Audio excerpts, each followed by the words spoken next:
Government బాగా చెండాలంగా ఉందన్న government. అంతే మాట అన్న, మరి ఇంకేమంటారు మరి? గవర్నమెంట్ అంత కాదా? ఏం చేస్తున్నాడు చెప్పు? ఒక ఫ్రీ బస్సు పెట్టిండు, పబ్లిక్ మొగోళ్ళకు పరిచయం చేస్తుడు, గ్యాస్ పైసలు పడతలేవు.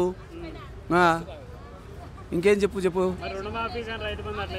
రుణమాఫీ ఒకటి ఫస్ట్ చేసిండు, అది కూడా కరెక్ట్ చేసిండు. కరెక్ట్ రైతు బంధువు కరెక్ట్ వేస్తలేడు ఇప్పటి వరకు ఏది కూడా. పింఛన్లు పెంచుతాడు. ఇప్పుడు మా దగ్గర పింఛన్ తీసుకుంటూ లేరు కదా ప్రస్తుతానికి. 500 గ్యాస్ ఇస్తున్నా. 500 గ్యాస్ ఇస్తుందా? రాకొచ్చింది. 500 గ్యాస్ కూడా ఇస్తలేడు. కేసీఆర్ ఉన్నప్పుడు అది ఇప్పటివరకు టెన్షన్ కూడా ఇప్పుడు అన్నీ కరెక్ట్ పడేటి. వాడు కుంపలు ముంచుడో తిన్నడో తెలియదు మనకు భగవంతుని గారికా. కానీ కేసీఆర్ గవర్నమెంట్ ఉన్నప్పుడు పర్వాలేకుండే. ఈయన గవర్నమెంట్ ఏవి కరెక్ట్ పడతలేవు, టయానికి ఏవి రావట్లేదు అంతే.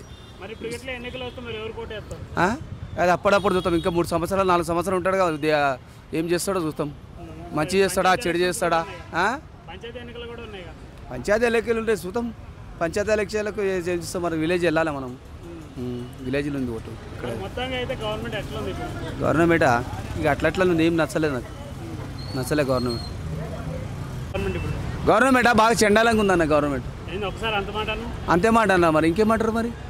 గవర్నమెంట్ అంత కాదా? ఏం చేస్తున్నాడు చెప్పు? ఒక ఫ్రీ బస్సు పెట్టిండు, పబ్లిక్ మొగోళ్ళకు పరిచయం చేస్తుడు, గ్యాస్ పైసలు పడతలేవు. ఇంకేం చెప్పు. రుణమాఫీ ఒకటి ఫస్ట్ చేసిండు, అది కూడా కరెక్ట్ చేసిండు. కరెక్ట్ రైతు బంధువు కరెక్ట్ వేస్తలేడు ఇప్పటి వరకు ఏది కూడా. పింఛన్లు పెంచుతాడు. ఇప్పుడు మా దగ్గర పింఛన్ తీసుకుంటూ లేరు కదా ప్రస్తుతానికి. 500 గ్యాస్ ఇస్తున్నా. 500 గ్యాస్ ఇస్తుందా? రాకొచ్చింది. 500 గ్యాస్ కూడా ఇస్తలేడు. కేసీఆర్ ఉన్నప్పుడు అది ఇప్పటివరకు టెన్షన్ కూడా ఇప్పుడు అన్నీ కరెక్ట్ పడేటి. వాడు కుంపలు ముంచుడో తిన్నడో తెలియదు మనకు భగవంతుని గారికా. కానీ కేసీఆర్ గవర్నమెంట్ ఉన్నప్పుడు పర్వాలేకుండే.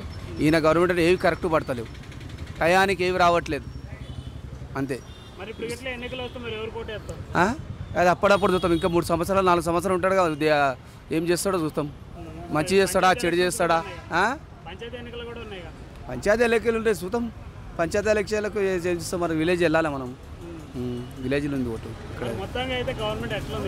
గవర్నమెంటా ఇక అట్లా ఏం నచ్చలేదు నాకు. నచ్చలే గవర్నమెంట్.